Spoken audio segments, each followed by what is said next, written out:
Hello everyone, we are from group 2 and now we are going to talk about musical devices in poetry.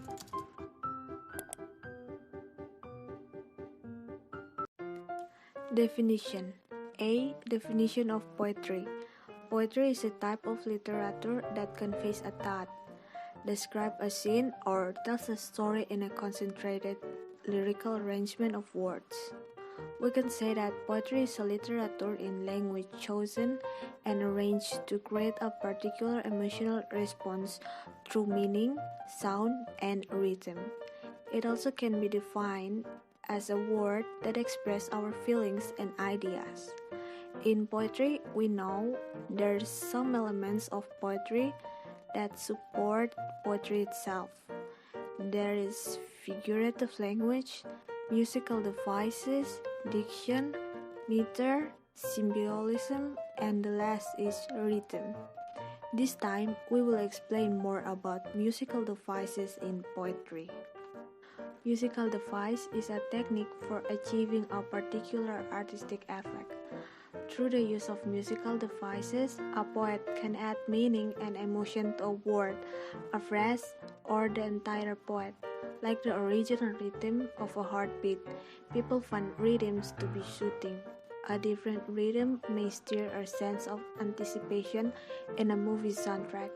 Rhyme, repetition, and rhythm also give structure to a poetry.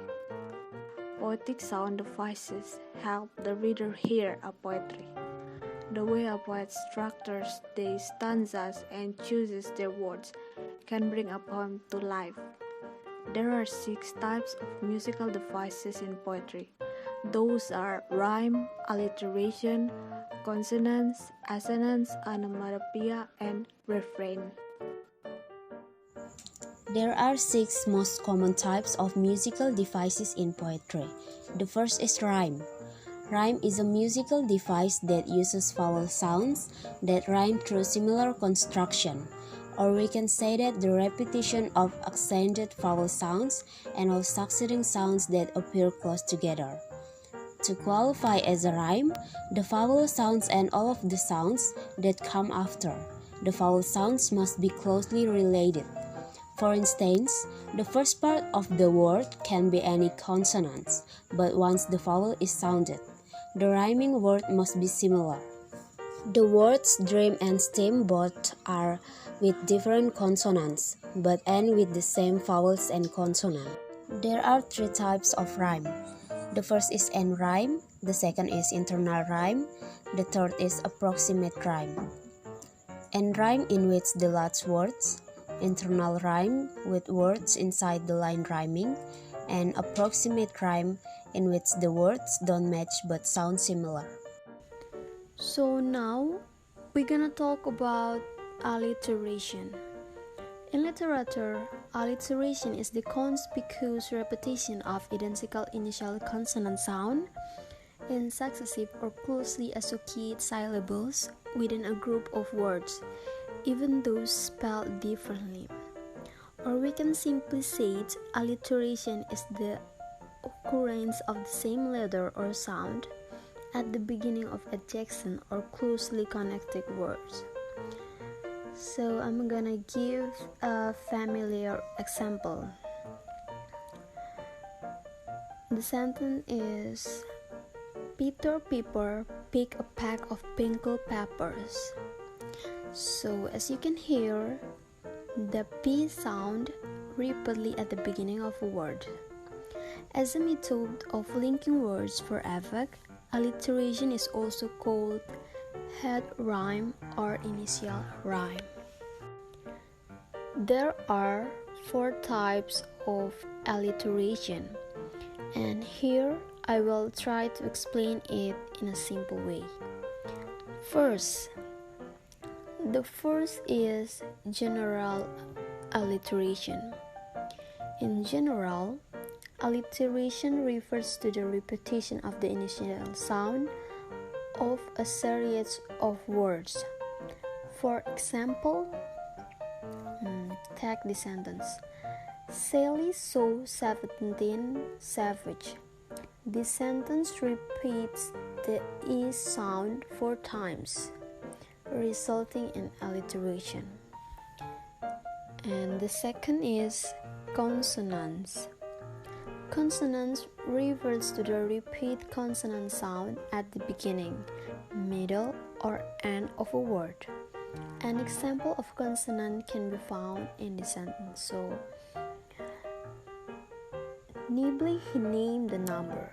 The repeat N and M sounds cause both consonant and alliteration. And the third is assonance. Assonance refers to the repetition of vowel sound somewhere within a word. Here an example of assonance. All alternation always older my clothes heavily. The repetition of the soft A sound cause alliteration and assonance. So the last is unvoiced alliteration. Some alliteration may not be voiced or expressed in speech. In other words, some letters at the beginning of words may be silent and unpronounced, but these letters can still contribute to alliteration. So, for example, a text could read the repetition of the P includes pterodactyl, although the P in the word is silent. This still counts as alliteration. There is one specialist form of alliteration called symmetrical alliteration. That is alliteration containing parallelism or chiasmus. In this case, the phrase must have a pair of outside end words, both starting with the same sound, and pairs of outside words also starting with a matching sound as one moves progressively closer to the center. So basically, alliteration is a literary device in which a series of words begin with the same consonant sound. It's used to emphasize something important that a writer or speaker would like to express. Consonants is similar to alliteration but involves the repetition of the consonant sounds anywhere other than the beginning of the word. This creates a more subtle prophetic music. The first for the rhyme, the following words are examples of consonants. Walk up to the pub, the words up and pub, both end in up, so making them qualified as consonants.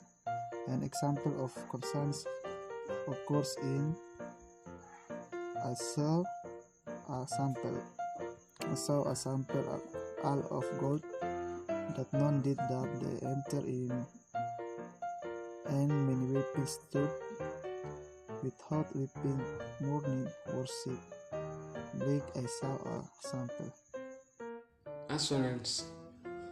Assonance is the repetition of vowel sounds and create internal rhymes in a verse or sentence, and together with alliteration and consonants serve as one of the building blocks of rhyme. Assonance doesn't have to rhyme. Identity that depends only on the order of vowels and consonants sounds.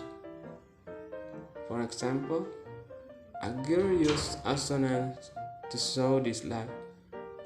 There are some creeps who I wouldn't meet if you pay me a heap of cash. Like in a rap song, assonance gives a sentence's rhythm and musicality. This helps reflect the speaker's aggressive mood.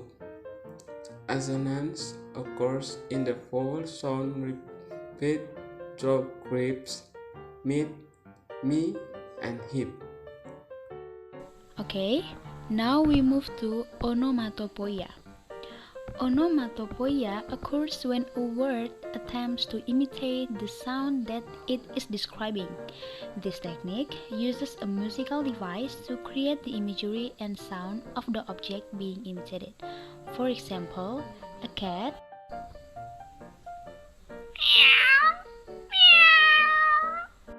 or a clock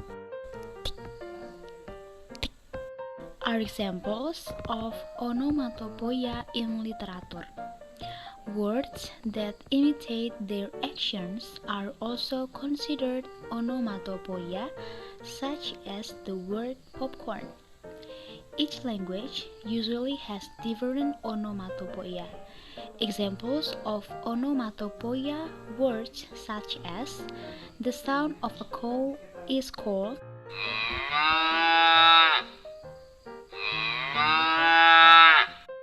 and the sound of a dog is called, and the last is the sound of a snake is called. Now we will talk about refrain. In a song, we often call in the chorus one or more words, phrases, or lines that are repeated regularly in a poem, usually at the end of a stanza. Many pieces of music include a theme or motifs that are repeated throughout the work.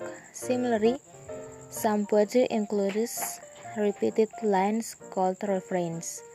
In poetry, writers often repeat lines to highlight a main idea. The sound, the phrase, is integral to the villanelle form, which includes two repeating refrains throughout the poem. Dylan Thomas' "Don't Go Gentle Into That Good Night" is one classic example of a villanelle, with the repeated lines "Don't go gentle into that good night" and "Rage against the dying of the light." Repeating a word in a poem may not make sense until you read it out loud. Repetition allows the speakers emphasize a particular word and cause a desired sound in a poem. Check out the first stanza of Eliot S. Wednesday for an example of repetition. The first, "Because I don't hope to turn again." The second, "Because I don't hope." The third, "Because I don't hope to turn." The fourth, "Desiring this man's gift and that man's cup." The fifth, "I no longer strive towards such things." The sixth, "Why should the aged eagle stretch its wings?" The seventh, "Why should I mourn?" The eighth, "The vast power of the usually range." The example of the repetition, "Because I don't hope" and "Why should" force the readers to ask this question more than once. They reaffirm the prevalence of such thought in the speaker's mind. Okay, now we go to the conclusion. From all the explanation above, it can be concluded that musical devices as a technique for achieving a particular artistic effect. And there are some kinds of musical devices. The first one is rhyme. And we know that there are three types of rhyme. The first one is end rhyme.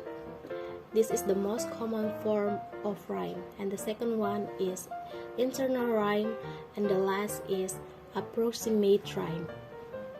And then the second we have alliteration, and the third we have consonants, or you can say it as half rhyme.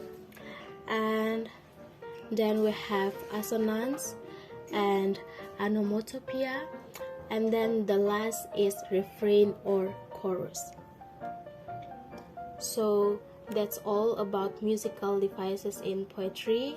I hope you guys understand, and I hope you enjoy watching this video. Thank you.